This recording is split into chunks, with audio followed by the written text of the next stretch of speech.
श्री वृंदावन धाम की वृंदावनेश्वरी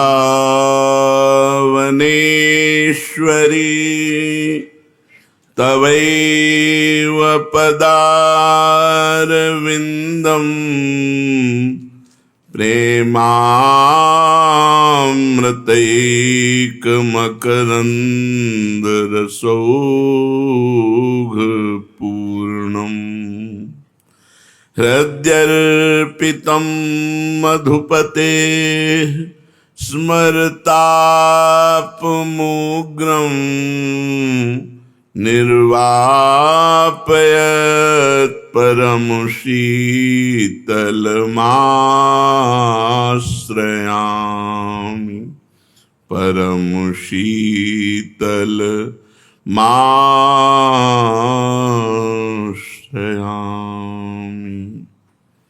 एक बार जिन नाम लिय हित सो हुए अति दीन ताको संग न छाड़ही ध्रुव अपनो करिलीन।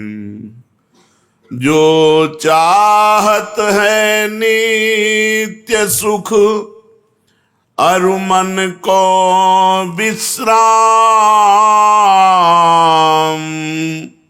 हित ध्रुव हित सो भजत रहो पल पल श्यामा श्याम। हित ध्रुव हित सो भजत रहो पल पल श्यामा श्याम। परमात्मा प्राप्ति का परम साधन नाम है। हमें केवल एक नियम लेना है, निरंतर नाम जप करने का। मन की वृत्तियां ऐसी बन जाएं कि नाम जप के बिना हमें एक क्षण भी चैन न पड़े। तद्विस्मरणेन परम व्याकुलतेति, हर समय हर क्षण नाम जप। नाम भजन के कितने प्रकार हैं? नाम भजन के 3 प्रकार हैं, नाम जप, नाम कीर्तन, नाम स्मरण। 3 प्रकार से नाम का रसास्वादन किया जाता है, जप के द्वारा, स्मरण के द्वारा और कीर्तन के द्वारा। ये जप क्या है?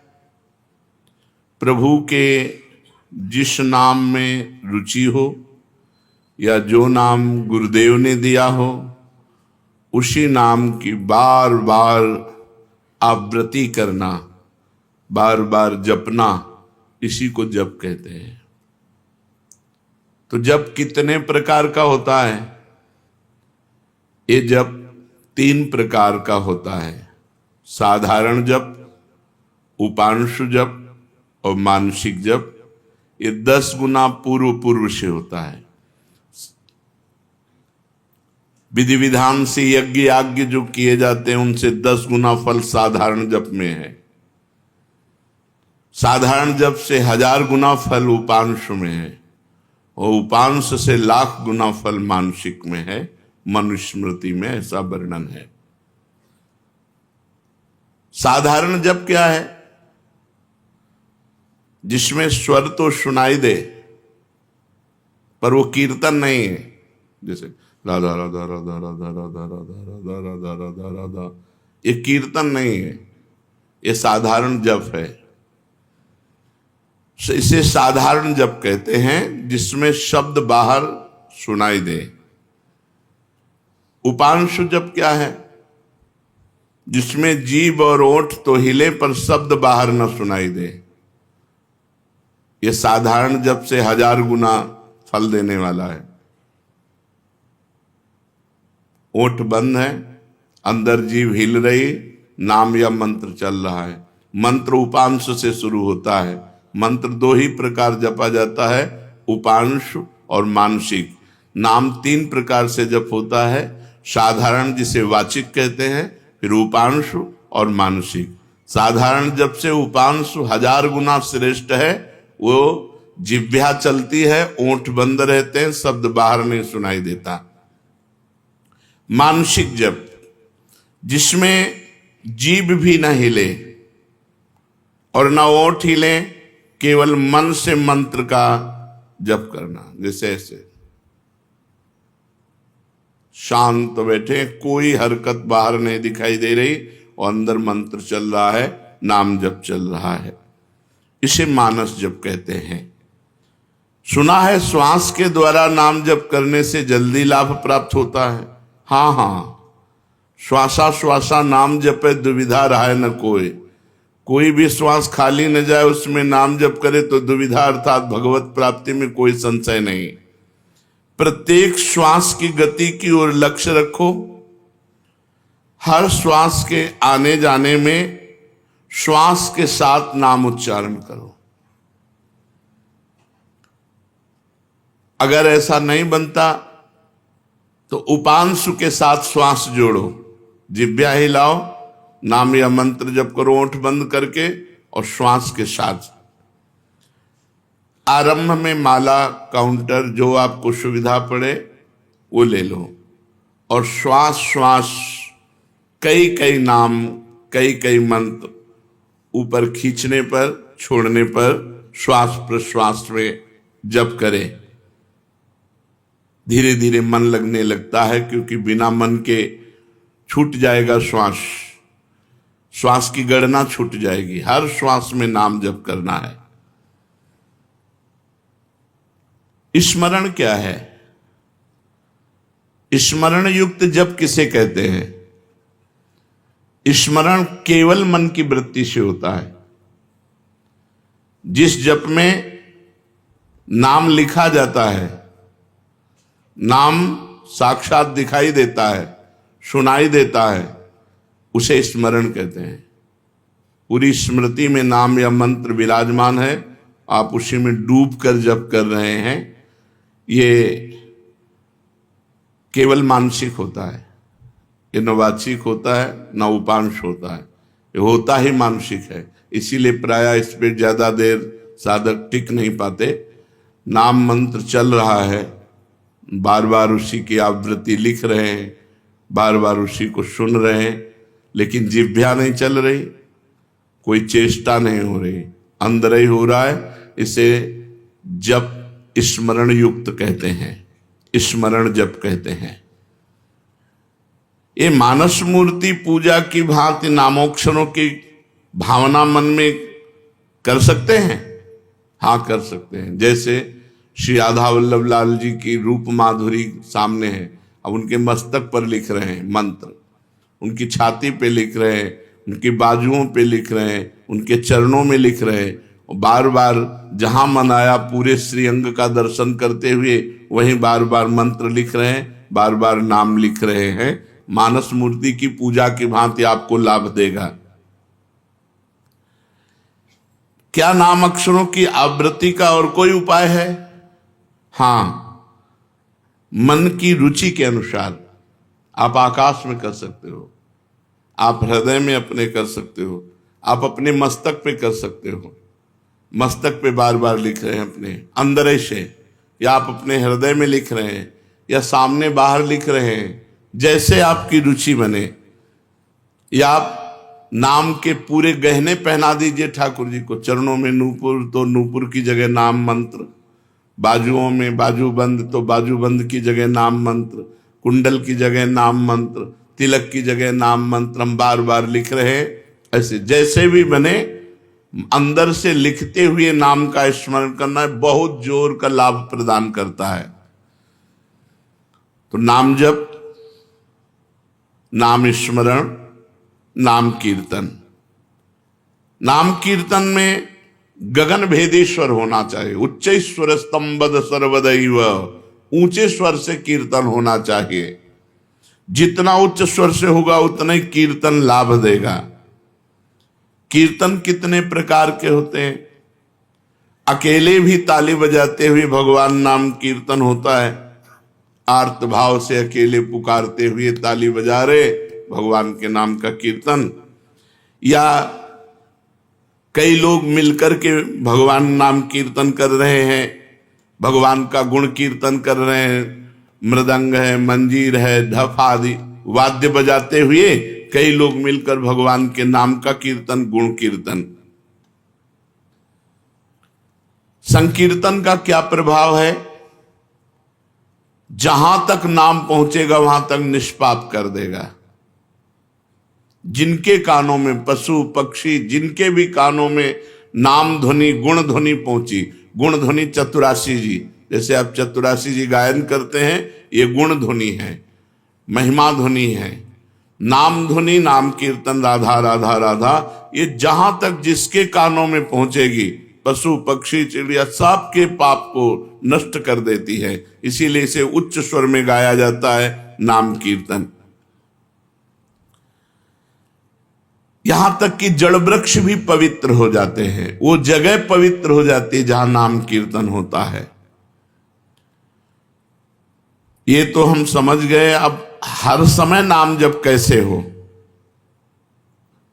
भगवान के नाम में महत्व बुद्धि होने से, अपनी भूल पर पश्चाताप होने पर, मैं क्यों भूल गया इतने सेकंड नाम, और बार बार नाम की आवृत्ति, अभ्यास करने से, अभ्यास की कमी के कारण, महत्व बुद्धि ना होने के कारण, भूल जाने पर पश्चाताप ना होने के कारण आपका भजन छूटता है। पूर्ण विश्वास करो, इसी नाम से सब कुछ हो जाएगा। नाम में रुचि हो जाए, नाम में प्रेम हो जाए, यही हमारी साधना की पूर्णता है। विश्वास और प्रेम ही भजन है। भजन क्या है? विश्वास और प्रेम। नाम में रुचि और विश्वास, एक इसी नाम जप से सब कुछ हो जाएगा। नाम में ही विश्वास और नाम में ही रुचि, इसे ही भजन कहते हैं। और भजन करते हुए भी यदि भजन में रुचि नहीं हो रही तो 10 नामापराधों में कोई एक अपराध बन रहा है, उससे बचना चाहिए। 10 नामापराध हैं, इनको कहीं लिखकर टांग दीजिए, जिससे हर साधक एक बार दृष्टि तो पड़ी जाए बड़े बड़े अक्षरों में। पहला, संत पुरुषों की निंदा। ये बड़े बड़ों से बन जाता है। जिनको अपनी साधना का गर्व होता है उनसे जरूर बन जाता है अपराध। वो दूसरे को लघु समझते हैं, हे समझते हैं। और जहां साधना इस बात की है कि सबको अपना भगवान मानना है, वासुदेवा सर्वम, सबको भगवान मानना है। मैं सेवक सचराचर रूप स्वामी भगवंत, मैं सेवक हूं, चराचर जगत मेरा भगवान है। लेकिन अपराध तभी बनता है जब अपने को बड़ा भजनानंदी, बड़ा साधक, बड़ा तपस्वी, बड़ा संत मान लेते हैं, तो फिर अपराध बनने लगता है। या हम किसी संत में दोष दर्शन करते हैं तो अपराध बनने लगता है। देखो, एक संतों की स्थिति होती है, कुछ स्थितियां ऐसी संतों की होती जिनको देखकर आपको लगेगा ये पूरे संसारी हैं, लेकिन वो संसारी नहीं है, वो बड़े भागवतिक हैं। हम बाहरी स्थितियों से नहीं समझ सकते हैं। पूज्य स्वामी श्री अनंग बोधाश्रम स्वामी जी महाराज दिगंबर रहते, गंगा जी के किनारे 12 महीना कष्ट सहते। और जब वहां खेत करने वाले जो तरबूज की खेती, सब्जी की खेती गंगा किनारे करते हैं, वो जब आते तो उनके पीछे लग जाते हो, कहते सुनो थोड़ी तमाकू दे दो, थोड़ी तमाकू दे दो। जहां धर्म सम्राट कर पाते जी साष्टांग दंडवत जिनको करते थे, प्रभुदत्त ब्रह्मचारी जी भगवान मान के आराधना करते थे, वो महापुरुष वो कहते स्वामी जी तुम रोज मांगते हो, हम गरीब आदमी कहां से तुम्हें दें। अरे बोले थोड़ी दे दो यार। अब आप कैसे पहचानोगे कि किस कोटि का महापुरुष है? अगर आप उनकी इस चेष्टा को देखेंगे तो आपकी अश्रद्धा ना हो जाएगी। यार तमाकू, थोड़ी तमाकू के लिए इनके पीछे ढूंढ। और ऐसे महापुरुष के बड़े बड़े महापुरुष साक्षात चरणों में लौटते। संतों की बाहरी चेष्टाएं कुछ ऐसी हो सकती हैं जो हमारी समझ के परे हों, तो हम उन्हें केवल नमस्कार करें। पहला नामापराध है संतों की निंदा करना, सत्पुरुषों की निंदा करना। ये नियम ले ले, हमें किसी संत की निंदा नहीं करनी। और संत चाहे 1000 वर्ष से तपस्या कर रहे हो, चाहे आज दीक्षा लिया हो, शालिग्राम भगवान चाहे 100 वर्ष से सेवित हो, चाहे अभी विराजमान हो, वो बराबर होते हैं। जब पारस ने स्पर्श कर दिया तो चाहे 100 वर्ष पुराना सोना हो, चाहे अभी का सोना हो, वो तो सोना सोना ही है। ऐसे ही संत संत हैं, कभी किसी साधक के प्रति भावना नहीं तो कल का छोरा है, नहीं नहीं। वैसे भी सब में भगवान विराजमान है, संपूर्णतया भगवान ही सब, वासुदेवा सर्वम ही। तो फिर संत वेश है तो हमें नमन करना चाहिए, हमारे नेत्र सबको नमन करे। अगर किसी को छोटा मानते हैं तो दोष दर्शन हो जाएगा। सब में भगवान है। तृणादपि सुनीचेन तरोरुषेष्मणा। नाम जापक, नाम कीर्तन करने वाला कैसा होना चाहिए? तृणादपि सुनीचेन। क्यों? क्योंकि अगर ऐसा भाव नहीं तो निंदा किसी न किसी की करेगा और नामापराध, नाम में रुचि नहीं होने देगा, नाम जपने में बाधा पहुंचा देगा। इसलिए सबसे पहला है संत अपराध, भक्त अपराध। भक्तों की निंदा, संतों की अवहेलना ऐसा है कि बड़े से बड़े तप को एक क्षण में नष्ट कर दे। भक्तन निंदा अति बुरी भूल करे जिन कोय, किए सुकृत बहु जन्म के क्षण में डारे खोए।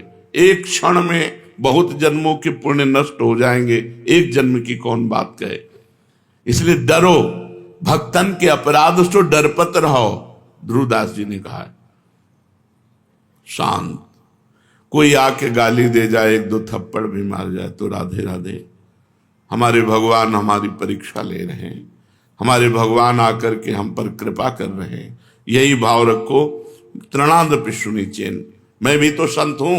नहीं, मैं नीच हूं, मैं अधम हूं, और सब संत हैं, सब भगवान के स्वरूप हैं।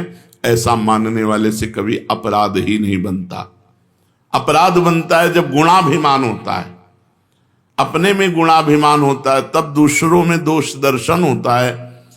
इसलिए यदि नाम में निरंतर प्रगति, उन्नति, रुचि निरंतर जपने की प्राप्त करनी है तो 10 नामापराध से बच जाए। पहला नामापराध संत पुरुषों की निंदा।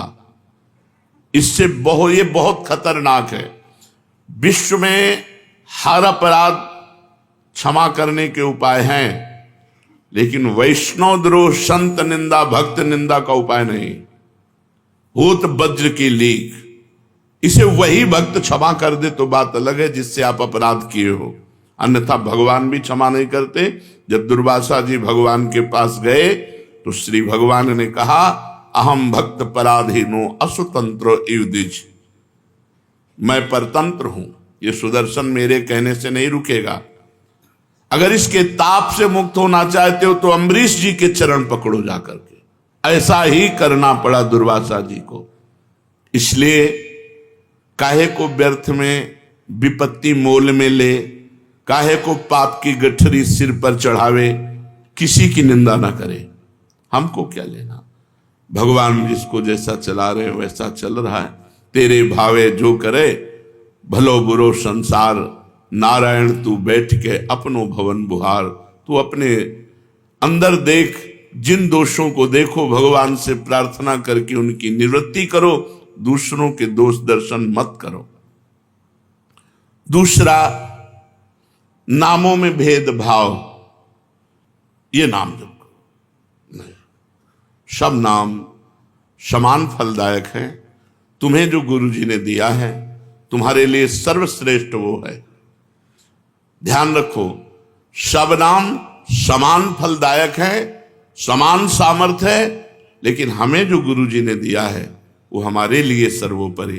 जैसे हमारे लिए राधा नाम सर्वोपरि, तो सब नाम हम जब बोलते हैं तो ये बोलते हैं, राम कृष्ण हरि शिव जो तुम्हें प्रिय लगे जपो। हमारी पूछो तो हम वृंदावनवासी, राधा उपासी, राधा राधा राधा। हमारे लिए सर्वोपरि नाम राधा है। जो राम जपते हैं उनके लिए सर्वोपरि नाम राम है। जो शिव जपते हैं उनके लिए सर्वोपरि शिव है। जो कृष्ण जपते हैं उनके लिए कृष्ण है। हर नाम समान सामर्थ्य वाला, समान फलदायी। इसीलिए एक नाम जप करके अन्य नाम जाप की अवहेलना मत कीजिए, अन्य नाम को छोटा मत मानिए, अन्य नाम का उपहास मत कीजिए। अच्छा तुम ये जपते हो, इससे क्या होगा? नहीं, ये नामापराध कर रहे हो, तुम्हारे नाम जप में बाधा पड़ जाएगी, अरुचि हो जाएगी। तीसरा, नामदाता गुरु का अपमान। अगर गुरु मंत्र लिए हैं, गुरु नाम लिए हैं, गुरुमुख हुए हैं, आप उन गुरु की अवज्ञा कर देते हैं, अपमान कर देते हैं, अवहेलना कर देते हैं, तो चाहे खोपड़ी के बल खड़े होकर के नाम जप करो, कभी सिद्ध नहीं होगा, कभी भगवदानंद की स्फूर्ति नहीं होगी, क्योंकि नामदाता का अपराध बन गया। अगर इतने भी सद्गुण आ जाए, कभी इतने भी भागवतिकता आ जाए, कोई दिव्यता आ जाए, वो झूठ बोले बात अलग है, कभी दिव्यता नहीं आ सकती। ये भगवान की बनाई हुई मर्यादा है। जो गुरु अवज्ञा करे, गुरु का अपमान करे, उसे कभी भी भगवत प्राप्ति नहीं हो सकती, कभी भगवान के नाम में रुचि नहीं हो सकती, कभी भगवदानंद की अनुभूति नहीं हो सकती। तीसरा है गुरु का अपमान। चौथा, शास्त्रों की निंदा करना। शास्त्र भगवत स्वरूप है। शास्त्र के स्वाध्याय से ही ज्ञान या नाम में प्रीति होती है, भगवान की तरफ चलना होता है। भगवान का अक्षर ब्रह्म स्वरूप समस्त शास्त्र हैं, एक एक अक्षर में भगवान विराजमान है। इसलिए किसी भी शास्त्र की निंदा ना करो, सब शास्त्र भगवत स्वरूप है। शास्त्रों की निंदा अगर करोगे तो नाम भगवान तुम्हारी जिह्वा पे नहीं टिकेंगे, नाम में बाधा पड़ जाएगी। पांचवा, नाम में अर्थवाद। अरे इतनी महिमा नाम की, केवल गाते हैं, केवल प्रशंसा के लिए, ऐसी नहीं महिमा है नहीं। इससे बहुत पतन हो जाएगा, नामापराध बन जाएगा। नाम की जितनी महिमा गाई जाए वो सब थोड़ी है, ज्यादा नहीं है। कहूं कहां लगी नाम बड़ाई, राम न सकहीं नाम गुण गाई। स्वयं भगवान राम अपने राम नाम की महिमा का पूर्ण रूप से गान करना चाहे तो वो भी नहीं कर सकते। इतनी महिमा नाम की है कि स्वयं नामी यदि नाम की महिमा का यथार्थ में पूर्णतः गान करना चाहे तो वो भी नहीं कर सकता। तो जो ऋषि मुनि संत महात्मा जितने हुए नाम जापक, वो जो वर्णन करते हैं वो यथार्थ सत्य है, लेकिन पूर्ण नहीं है। पूर्ण तो भगवान भी नहीं नाम की महिमा का गान कर सकते, इतनी अपार महिमा नाम की है।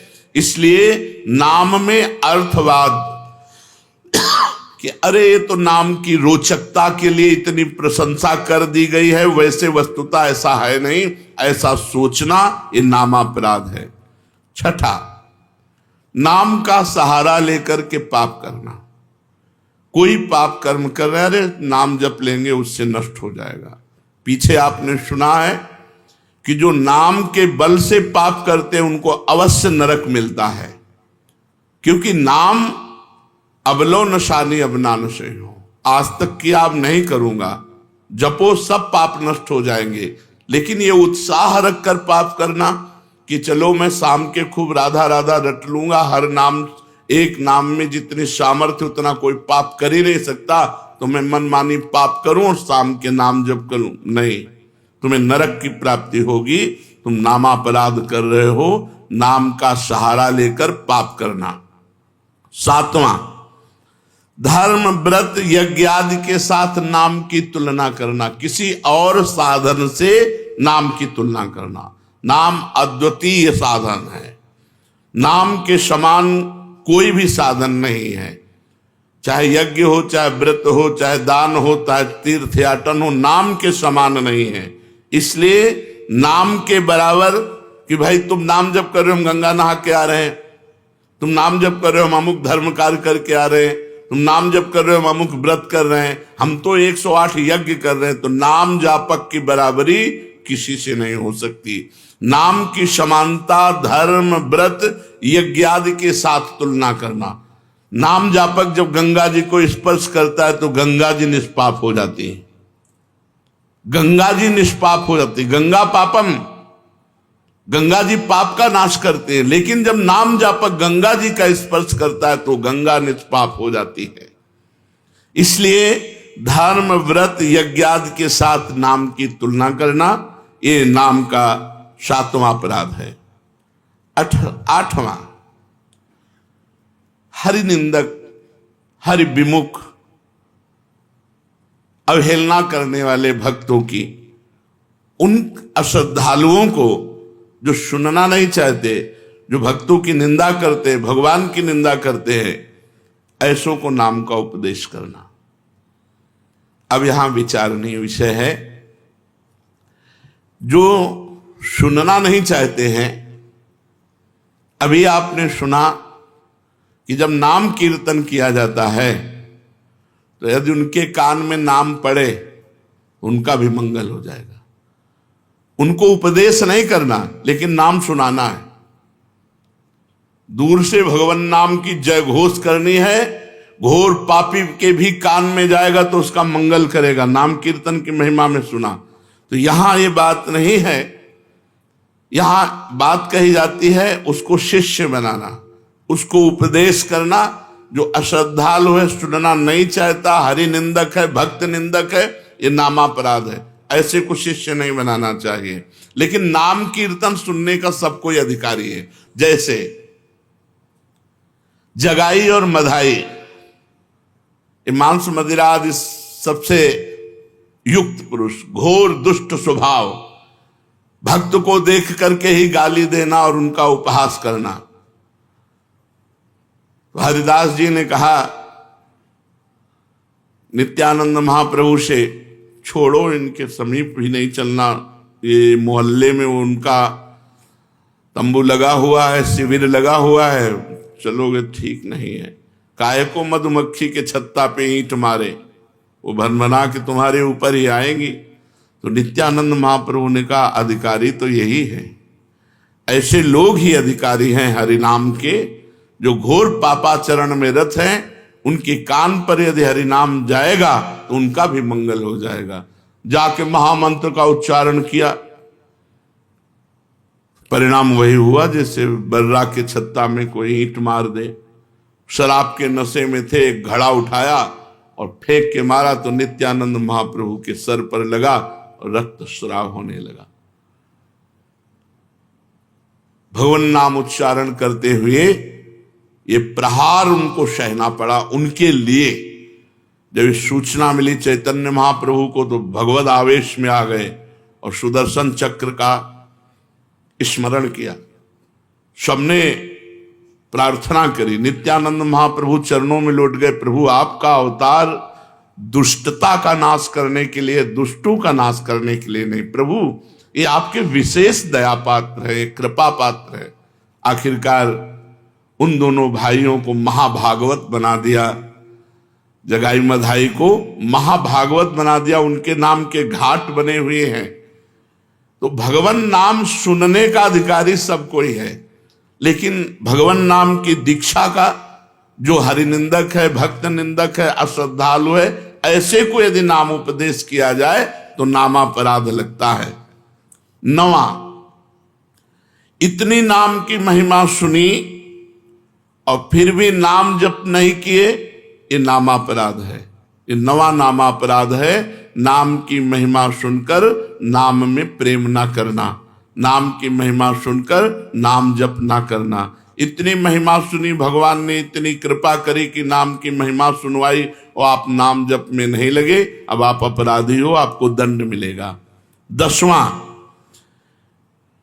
मैं मेरे में फंसे रहना और भोगों से प्रेम करना और नाम का विस्मरण कर देना। नाम गुरु जी ने दिया, जपने की प्रेरणा की, मैं मोर तोर तैसी माया में फंसे रहे, भोगों में फंसे रहे, तुम्हारी दुर्गति पक्की होगी। ये 10 नामापराधों से यदि बच जाए तो नाम जप और नाम कीर्तन में आसक्ति हो जाएगी। नाम में प्रेम हो जाएगा। यदि हमें नाम में प्रेम नहीं हो रहा तो देख लो इन 10 नामापराधों में कोई एक अपराध बन रहा है। पहला, संत पुरुषों की निंदा। दूसरा, नामों में भेदभाव। तीसरा, गुरु का अपमान। चौथा, शास्त्र निंदा। पांचवा, हरिनाम में अर्थवाद। छठा, नाम का सहारा लेकर पाप करना। सातवां, धर्म व्रत यज्ञादि के साथ नाम की तुलना करना। आठवां, अश्रद्धालु हरि विमुख और सुनना ना चाहने वालों को भी नाम का उपदेश करना। नवां, नाम का महत्व सुनकर भी नाम में प्रेम ना करना। 10वां, मैं मेरे तथा भोगादि विषयों में लगे रहना। ये 10 नामापराध है। अब आज हमको पता चला 10 नामापराध हैं, इनमें हमसे कई नामापराध हो गए, तो उनसे कैसे छूटे? तो प्रश्न है, नामापराध यदि बन जाए तो उससे छूटने का उपाय क्या है? नामापराध यदि बन जाए तो उससे छूटने का उपाय क्या है? तो कहते हैं कि नामापराध को छुड़ाने के लिए नाम ही है। पश्चाताप करते हुए नाम जप करो, वो नामापराध को भी मिटा देगा। अपनी भूल को, अपनी गलती को बार बार दोहराओ, मेरे से ऐसा क्यों हो गया, हे भगवान ऐसा नहीं होना चाहिए था, राधा राधा राधा राधा, वो भस्म हो जाएगा। अंदर जलन होना, पश्चाताप होना, अपनी भूल स्वीकार करना और नाम जप करना, तो नाम जप से ही और पश्चाताप से ही आपका नामापराध नष्ट हो जाएगा। नाम आश्रय से चमत्कारी लाभ होने का क्या उपाय है कि हमारे जीवन में चमत्कार होने लगे? ऐसा कोई उपाय बताइए। चमत्कारी लाभ, भाई नाम स्वयं में चमत्कार है। एक बार श्री ज्ञानदेव जी और नामदेव जी ब्रजमंडल में परिक्रमा के लिए आदि दर्शन के लिए, वो तो महायोगी ज्ञानदेव जी सूक्ष्म रूप धारण किया और कुएं में जाकर जल पियाए, पर अपनी प्यास बुझा ली। नामदेव जी से कहा आप, तो उनका हमारे पास तो योग है नहीं, नाम ही है, विट्ठल विट्ठल विट्ठल विट्ठल। तो कुएं से पानी ऊपर उठने लगा और समीप से आके बहने लगा और पीने लगे। नाम सर्व चमत्कारी, नाम सर्व चमत्कारी। कबीरदास जी के एक शिष्य जो आए थे उनसे शास्त्रार्थ करने, पद्मनाभ जी, वो जा रहे थे तो एक भीड़ लगी हुई थी। तो ऐसे कौतूहलवश देखा क्या बात है, तो एक आदमी आत्महत्या करने जा रहा था। उसे गलित कुष्ठ था शरीर में, तो पत्थर बांध करके वो गंगा जी में डूबकर मरना चाहता था। पद्मनाभ जी नजदीक गए, उनका ऐसा क्यों करना चाहते हो? बोले कोई प्यार नहीं करता, जिसको देखो मुझे घृणा की दृष्टि से देखता है और मेरा शरीर गलित कुष्ठ पी मवाद, मैं नहीं जीना चाहता, इसलिए मैं आत्महत्या करना चाहता हूं। तो उनका डुबकी लगाओ, गंगा में खड़े हो, एक डुबकी लगाओ, राम, देखो अभी 2 डुबकी, 3 डुबकी में एकदम फ्रेश शरीर। जब लौट कर गए तो कबीरदास जी से कहा कि बड़ी चमत्कार पूर्ण नाम की महिमा है। क्या? बोले गलित कुष्ठ ने जब हमने प्रेरणा की तो राम बोलकर जो डुबकी लगाई, उसका गलित कुष्ठ, तो उनका राम पूरा नाम नामाभास से ठीक हो सकता था। कबीरदास जी ने कहा नामाभास से ठीक हो सकता था। भाई जी महाराज ऑफिस में बैठे थे राधा बाबा के साथ, सूचना है कि कोई आदमी आया है, आपसे जरूर मिलना चाहता है, वो बहुत पीड़ित है, तो कंबल ओढ़े हुए थे। भाई जी, क्या बात है भाई? तो उनका मैं आत्महत्या करने जा रहा हूं। क्यों? कंबल हटाया, देखा पूरा शरीर गलित कुष्ठ से। तो उनका गलित कुष्ठ। भाई जी ने कहा अच्छा नहीं, आत्महत्या करना तो ठीक नहीं है। भगवान नाम लेकर जे ही आलिंगन खत्म। वासुदेव कुष्ठी का चरित्र है चैतन्य चरितावली में। चैतन्य महाप्रभु ने हरे कृष्ण कह के जे गले से लगाया। नाम का अद्भुत चमत्कार। पर छोटे मोटे चमत्कारों में प्रयोग करोगे तो सबसे बड़ा चमत्कार की सुमिर पवन सुत पावन नामू अपने बस कर राखे रामू, ये नहीं हो पाएगा। भगवान का साक्षात्कार नहीं हो पाएगा यदि अपने नाम का प्रयोग करोगे। भगवान का ये हमने जीवन में कई बार देखा है। भगवान नाम का अद्भुत चमत्कार, अद्भुत महिमा भगवान नाम की देखी। नाम में विश्वास हो, नाम को आदर बुद्धि के साथ जपो, नाम का चिंतन करते हुए नाम जपो, नाम को गुप्त रखो, जो चाहोगे हो जाएगा। नाम को गुप्त रखो। कितना जप संख्या करते हो, इसीलिए हम संख्या करते नहीं। सही ईमानदारी से अगर कोई हमें हाथ खड़ा करके पूछे कि तुम्हारी साधना क्या है, तो हम कह देंगे शून्य। शून्य के सिवा हमारी साधना कुछ नहीं है, क्यों कोई गणना नहीं है। कोई गणना हो कि ये है, ये है, ये है। अब जो दिनचर्या बन गई, वो तो जैसे किसान की खेती वैसे हमारी दिनचर्या है। हम उसे साधना थोड़ी मानते हैं। जैसे किसान आदमी अपना सुबह से खुरपी फावड़ा लिया, अपने खेत में गया, दिन भर मेहनत की, शाम के खाया पिया, चैन से सो गया, अब उसे हम साधना माने। अब हमारा तो जीवन बचपन से यही रहा, तो हमारी तो किसानी यही है, हमारी खेती यही है। कोई गणना नहीं। अगर हमसे पूछा जाए आपकी साधना क्या है, तो हम कह देंगे शून्य। तो आप जी किससे रहे हो? मेरे बल सी वृंदावन रानी, महारानी जी के बल से जी रहे हैं। महारानी जैसे किसी को ये भ्रम हो कि इतने शिष्य हैं, इन सबको भगवत प्राप्त करा देंगे क्या? तो हम पोस्टमैन हैं। तुम्हारी बात लाडली जी तक, लाडली जी की बात आप तक, और हम अपने समेत सब ये लाडली जी के हैं। कई बार आपको कहा है कि अगर डिब्बा मोक्ष में ताव दे कि मैं 500 लोगों को पहुंचा दूंगा तो बेवकूफी है। उसका कनेक्शन इंजन से है। इंजन में 2-4 लोग जाते हैं और डिब्बे में 100-200 लोग बैठ करके स्टेशन पहुंच जाते हैं। हमें डिब्बा, इंजन नहीं है कि तुम्हारे में क्या पावर है दिखाओ, तो शून्य है पावर। और पावर इतना है कि सैकड़ों को लाद के पहुंचा देंगे। वृंदावन धाम में बैठ के कहते हैं पावर की पूछो तो धाम में कह रहे हैं इससे ज्यादा सत्य प्रमाणित क्या हो गया। कोई कहते हैं कि भाई सत्य बोलना है तो मंदिर में बैठो, धाम में बैठ के कह रहे हैं कि लाडली जी तक सैकड़ों को पहुंचा सकते हैं। पावर की पूछो तो शून्य है, कनेक्शन की पूछो तो महान है। कनेक्शन से हम जा रहे हैं। कैसे पापी क्यों न हो हरिवंश नाम जो ले, अलक लड़ेती रीझ के महल खवासी दे। हरिवंश प्रताप ही जानत हैं, हरिवंश प्रबोध क्या प्रताप, श्री हरिवंश प्रताप नाम नौका निज केवग, भवसागर सुख तरत निकट हरिवंश जी। आओ भैया नाव में बैठ जाओ। बैठ गए किसकी? हरिवंश की नाव में। खेवैया वो हैं, अपने बैठ के तरंगे देख रहे हो, निकुंज पहुंच गए। जिनको संशय है कि डिब्बा नहीं पहुंचा सकता, तो इंजन में जगह नहीं है। आप ये पक्की बात समझ लो, इंजन में जगह नहीं है, डिब्बा में ही विश्वास करना होगा। और हमें डिब्बा, तो अगर जगह न मिले तो ठस के बैठ जाओ, पहुंच जाओगे, इसमें चिंता न करो। श्री राधा वल्लभ लाल की।